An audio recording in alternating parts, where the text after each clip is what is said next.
Franken, of course, made his name as a writer and comic performer. Many of his lawmaker colleagues have made fortunes in other professions.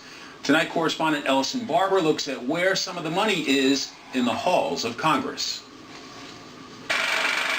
My fellow citizens of the world, preserve, protect, and defend. Mr. President, any final thoughts for the American public before you leave office? D.C. is a place where history is made. And God bless the United States of America.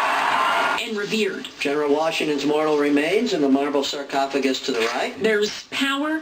On my orders, coalition forces have begun striking selected targets. And money. 3 of the top 5 richest counties in America are in the suburbs of D.C.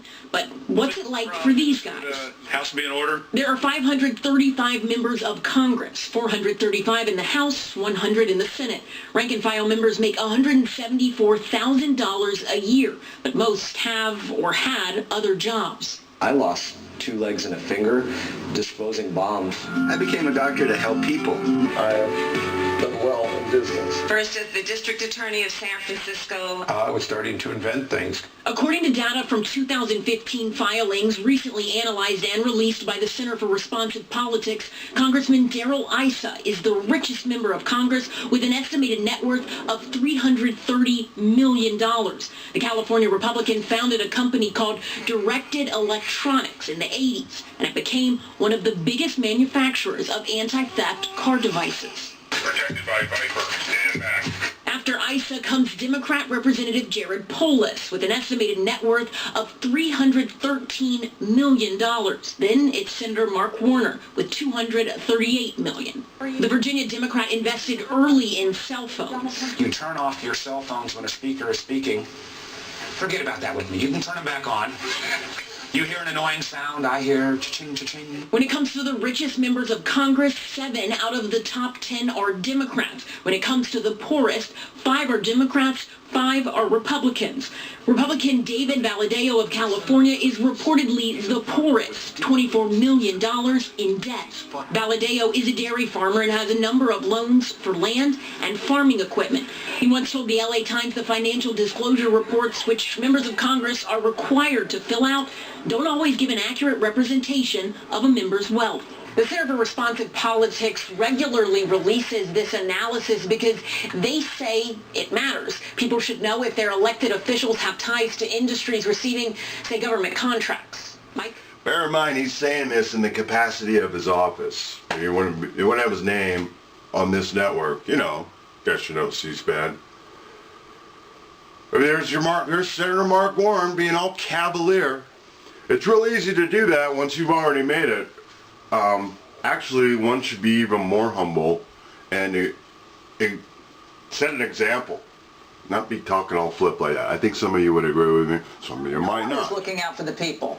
They're just looking to cover themselves. And representatives, well, they settle into their positions of power, and year after year, term after term, they tune out their constituents. And pretty soon, they're taking orders from the swamp rather than the people. So if we want to end the corruption and move legislation on Capitol Hill, we need the old-timers to do the decent thing and begin to retire. John Conyers is the most potent example. The congressman who has just been charged this week with sexual harassment by 2 women so far in 2 days is 88 years old. He has held his congressional seat for 52 years.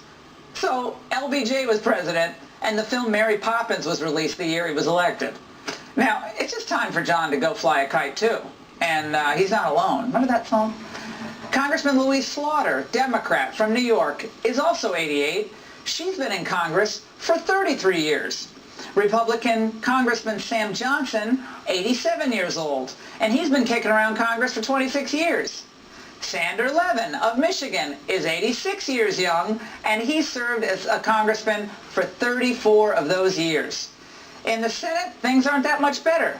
California Senator Dianne Feinstein, otherwise known as Di-Fi, is 84 years old, looking great though, and she's held the seat for a quarter of a century. Senator Chuck Grassley, also 84, and he's been Iowa Senator for half of his life, 42 years. Senator Orrin Hatch and Richard Shelby, both 82 years old and have served 40 and 38 years respectively.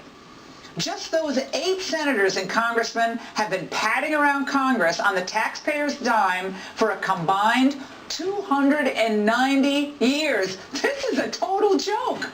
President Trump was elected to be an agent of change, to break up the bureaucracy and drain the swamp. But that's hard to do when the old guard is impeding progress and protecting the bureaucracy in D.C.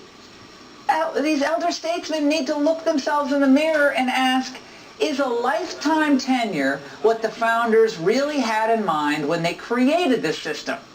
So what did Thomas Jefferson mean when he wrote this? A government by representatives elected by the people at short periods was our object and our maxim. Thomas Jefferson to Samuel Adams in 1800. Whenever a man has cast a longing eye on offices, a rottenness begins in his conduct. Thomas Jefferson to T. Coates in 1799. Well, now, I have to say this too, to be fair. I realize there is wisdom with age, and experience in Congress can really be an asset at times. Senators like Senator Grassley and Senator Hatch, I like them both a lot. They've continued to listen to their voters on most issues, and they've been pushing through the president's judicial nominees and working hard on his tax bill, so that's good stuff. But for most people, decades of power, decades in power, can also isolate them, even from the best of men, and isolate them from the people they're supposed to represent. The people are crying out for transformational change, and the president is the impatient agent of that change. But to make it a reality, these incumbents, who have remained long past their expiration dates, have